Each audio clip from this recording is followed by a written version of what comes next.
দুর্নীতি থাকবে না। আর এই স্লোগানকে লালন করেই টেকনাফ থেকে তেতুলিয়া, রূপসা থেকে পাথুরিয়া পথযাত্রা নতুন ধারা বাংলাদেশ এনডিপির। তারই ধারাবাহিকতায় আজকের এই শ্রমিক দিবসে শ্রমিকদের জন্য পেনশন চালুর দাবি নিয়ে নতুন ধারা বাংলাদেশের এই মানববন্ধনের আয়োজন করেছেন নতুন ধারা বাংলাদেশ এনডিপির মাননীয় চেয়ারম্যান মমিন মেহেদী। আজকের আয়োজনে উপস্থিত আছেন নতুন ধারা বাংলাদেশ এনডিপির senior vice chairman Shanta Farzana, উপস্থিত আছেন সদস্য সচিব মনির জামান, সাংগঠনিক সম্পাদক হরিদাস, প্রেসিডিয়াম মেম্বার মুন্নে আলম সহ অন্যান্য নেতাকর্মীরা। সবাইকে ভালোবাসা এবং কৃতজ্ঞতা। চলমান জনতা এবং সাংবাদিক ভাই বৃন্দ, আপনাদেরকে সালাম। আমরা দেখেছি বিগত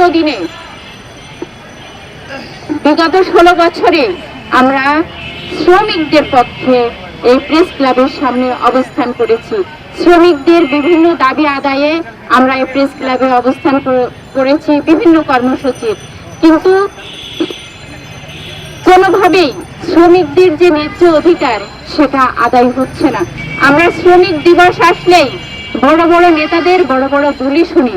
শ্রমিক নেতা শ্রমিকদের কথা বলতে বলতে নিজেই বড়লোক হয়ে যান, কিন্তু শ্রমিকরা শ্রমিকদের অবস্থানেই থেকে যান। শ্রমিকদের ভাগ্যের পরিবর্তন হয় না, শ্রমিক নেতার ভাগ্য পরিবর্তন হয়। শ্রমিকের পেট বড় হয় না, শ্রমিক নেতার পেট বড় হয়ে যায়। শ্রমিকের ঘর বড় হয় না, শ্রমিক নেতার ঘর বড় হয়ে যায়। শ্রমিকের সন্তানরা শ্রমিকই থেকে যায়।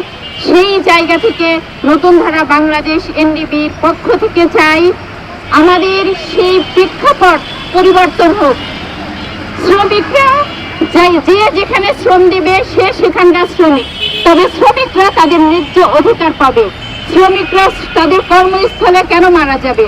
আমরা দেখেছি এই 9 মাসে রিক্সা শ্রমিকদের কিভাবে একটি গোষ্ঠীর স্বার্থ আদায়ের জন্য অটো রিক্সাকে রাজপথে নামিয়ে দিয়েছে, মেন সড়কে, যেটা আগে ছিল না। হুট করে তাদেরকে মেন সড়কে দিয়ে আবার তাদের রিক্সা বন্ধ করে দিয়ে তাদের পেটে লাথি মারা হচ্ছে। এটাও একটা বিষয়। তাদের নির্দিষ্ট করে সে চলার জায়গা করে দিই, এখানে মারামারি হচ্ছে, তাদের কর্মস্থান বন্ধ হচ্ছে, বিভিন্ন জায়গা থেকে চাকরিচ্যুত করা হচ্ছে। আমরা দেখেছি কিছুদিন আগে প্রশ্ন করার অপরাধে 3 জন সাংবাদিকের চাকরিচ্যুত করা হয়েছে। এটা খুবই দুঃখজনক। নতুন ধারা বাংলাদেশ এনডিপির পক্ষ থেকে আমরা এর তীব্র নিন্দা জানাই।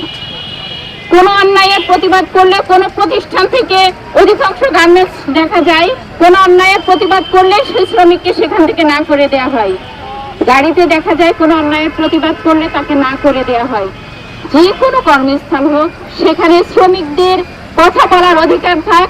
শ্রমিকদের সেই কর্মের জায়গাটাই তার মানবিক যে অধিকার, তার মানুষের যে অধিকার, তার কর্মের যে অধিকার, সেই অধিকার সে সুষ্ঠুভাবে পাক।